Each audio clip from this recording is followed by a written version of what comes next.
بسم اللہ الرحمن الرحیم سنوریہم آیاتنا، ان قریب ہم دکھائیں گے ان کو اپنی نشانیاں، فی الآفاقی آفاق عالم میں، وفی انفسہم اور ان کے نفسوں میں، حتی یتبین لہم یہاں تک کہ واضح ہو جائے گا ان کے لیے، انہ الحق کہ بے شک وہ قرآن حق ہے، اولم یکفی بربک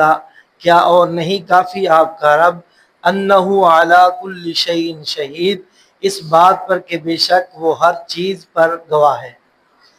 اللہ رب العالمین ان آیات سے پہلے قرآن پاک پر اعتراضات کرنے والے کفار کو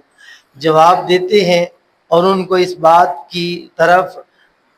رہنمائی کرتے ہیں کہ قرآن اللہ کی ہی کتاب ہے اور اس کو اپنانے میں ہی کامیابی ہے۔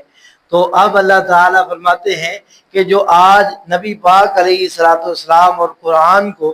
زیر کرنا چاہتے ہیں، سمجھتے ہیں کہ یہ قرآن پاک یا نبی پاک علیہ السلام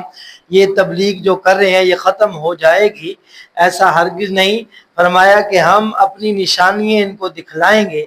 اگر یہ بات کرتے ہیں کہ کیسے یہ قرآن یا قرآن کو ماننے والے فتح پائیں گے، تو فرمایا ہم ان کو اپنی نشانیاں دکھائیں گے آفاق عالم میں، یعنی قرآن پاک کو ماننے والے ہی ایک وقت آئے گا کہ فتح پائیں گے، کامیاب ہو جائیں گے، جیسا کہ اللہ تعالیٰ نے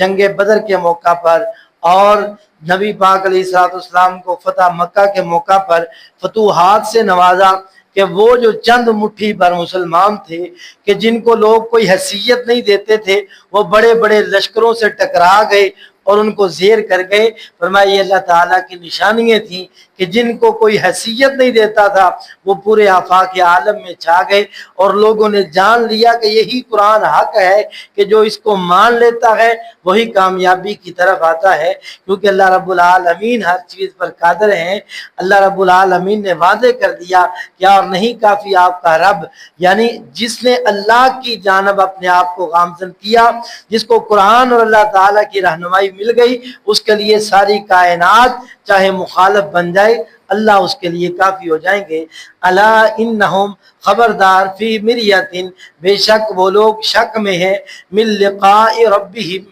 اپنے رب کی ملاقات سے، الا انہو خبردار بے شک وہ بکل شیء محیط وہ ہر چیز کو گھیرنے والا ہے۔ کفار جو تھے اس بات پر ہمیشہ ہی تردد میں رہے کہ قیامت کے دن کون سا دوبارہ اٹھایا جانا ہے، کون سا اللہ کے سامنے کھڑا ہونا ہے، کون سی اللہ سے ملاقات ہونے والی ہے، اس بات کے بارے میں ہمیشہ ہی شک میں رہے۔ تو اللہ رب العالمین نے اس بات کو بارہا مقامات پر واضح فرمایا کہ ہر انسان نے جب دنیا سے چلے جانا ہے، دوبارہ قیامت کے دن اللہ تعالیٰ کے سامنے اس کو کھڑا کیا جائے گا۔ تو جو اللہ کی ملاقات کا یقین رکھتا ہے وہ اس دنیا میں اللہ کی فرما برداری بھی کرے گا، تو جو اللہ کی ملاقات میں ہی شک میں ہے وہ اعمال میں ضرور تردد میں رہے گا اور کمی کرے گا اعمال کے اندر۔ اللہ رب العالمین کے حکم سے، اللہ کی توفیق سے ہماری یہ سورہ مبارکہ مکمل ہوئی۔ اس میں اللہ تعالیٰ نے توحید کا بارہا ذکر کیا،